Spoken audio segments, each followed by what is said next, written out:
baked coconut chicken tender with a spicy mango dip. I'm ready. Right? So easy and healthy. And we're starting with these beautiful chicken tenders. They come in the packs. And if you can't find just the packs of the tenders, cut your breast into strips, right? Yeah, like this. you can make Sonny, if you don't mind, just kind of hit this with a little salt and pepper on there. What's gonna make this healthy? A, we're not deep frying it. No. And we're gonna use, instead of a lot of, you know, just kind of refined flours and breadcrumbs, we're gonna use a couple swaps here, starting with coconut flour.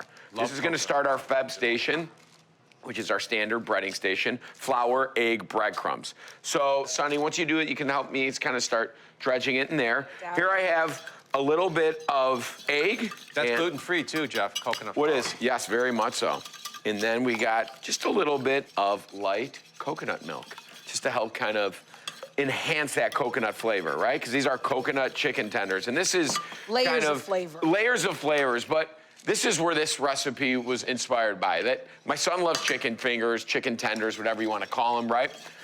They get them on, they're on every kid's menu in the world. Here's a picture of him in Africa. What? Where it wasn't even on. That's a stack of cassava fries and some coconut chicken tenders. I love to go to a meal with a child so I can they're steal so their delicious. chicken fingers, I'll be honest, yeah. All right, so in here, some whole wheat breadcrumbs, some whole wheat panko they make now, it's great, and some desiccated coconut. Ooh. Okay, so this is crunchier. It's like, it's easier to bread with desiccated coconut. It doesn't get all sugary and caramelized in there, but it gives you a nice crunch and texture. Salt and pepper, right? We're gonna mix this all together. Sonny, beautiful. Got my hands in there, because Look at sometimes you, that's you what don't you gotta mess. do. Wow, Yeah. Sonny. Great. Little olive oil spray so it doesn't stick. We'll use that again in a second. Then we'll go, right, as you would. We got our flour, egg, breadcrumb, but instead we got coconut flour, egg, a little coconut milk, and that desiccated coconut and whole wheat panko, which is... Sounds good. Right? Already good. And coconut has a lot of great fats in it as well. So you're getting kind of double duty and, you know, fiber in those whole wheat breadcrumbs. And right into there, so easy. We're just gonna kind of, you know, do the little, shake it off.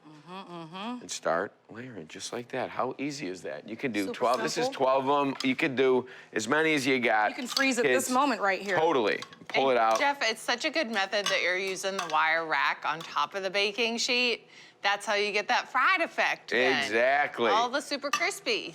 Beautiful. Sonny, if you want to keep going with me, I'm going to make our dipping sauce because every Yes, great chicken please. finger needs a dipping sauce. Right now, we're going to make a nice, kind of healthy, fun dipping sauce, starting with a little mango chutney you get in the jar, right? You got those flavors of the coconut pair well with the sweetness of the mango, and a little yogurt, whole fat Greek yogurt in there, and a little diced up jalapeno. We remove the seeds and the ribs. If your kids do not like any spice, please omit this, but it's a good way just to get that flavor without, you know, blowing the top off of their, you know, Spice palate here. introduction.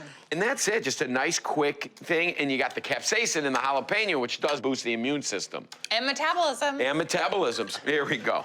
So we got that nice fresh mango dipping sauce. I'll put that in there. I got my oven nice high, 400 degrees, because we want that convection in there. We want that heat to help mimic the fry. All right, just take that's them good. down. Yeah, you just keep doing that. I'll freeze these. All right, you freeze them, beautiful, but remember to spray your sheet, and before we put them in the oven, I'm gonna give them another hit of that olive oil spray. Sarah loves using this stuff when roasting vegetables. We roast a ton of vegetables on Sunday or Monday, but this way you're kind of helping it crisp up and get golden brown in the oven. I got one ready to go. I'm gonna reserve a little bit of this for the adults, and I'll show you why in a second. Beautiful. Thank you, Sonny. Here we go, and after about 18 to 20 minutes, this is what we're looking like. Look at this. I did 2 for you guys. Oh, good, because we're going to eat a lot of these. Oh, those look great. Look at that, huh? Look at that. Oh, come on. Beautiful, right? Yes. But I made a nice big salad for us, too. So you can turn this kind of kid's meal into an adult meal. You get a little fortification from some fresh veggies. So Oh, very smart. beautiful. So then I'm just gonna put these on here, and my then we key. got these chicken fingers, coconut, put them right on top of that salad. I got some cabbage I love on salad. Just look at that beautiful color. Some fresh carrots, fresh tomatoes on iceberg. And now I'm gonna take this and add a little apple cider vinegar to it. And voila, you got yourself A quick little dressing salad made from dressing. that. All right, Sonny, do you want the salad or do you want just the chicken fingers? I'll give you just the chicken fingers and a little bit of dip. Salad's a second course for Sonny. It's like a trick question. Focuses. You set me up for failure there no matter what. Beautiful. Thank you. Get into this. All right. I'll have a finger. Yeah, want I was fingers, ready see? to just take it. Did ginger happen somewhere? Nope, it's probably in the chutney chutney. already, which is already, and if you guys don't know, chutney's like, you know, very close to the fruit, closest to the fruit, you know, as far as jams and jellies and all that. Nice chutneys. A little fresh ginger. I in love there, this. Mango. Take note of the temperature and the cook time on this because these are perfectly juicy. Plus, when you put it on the rack here, it just allows that 360 degrees of like cooking and toastiness and I mean, who doesn't? I love a coconut dusted anything like the shrimp or the chicken tenders.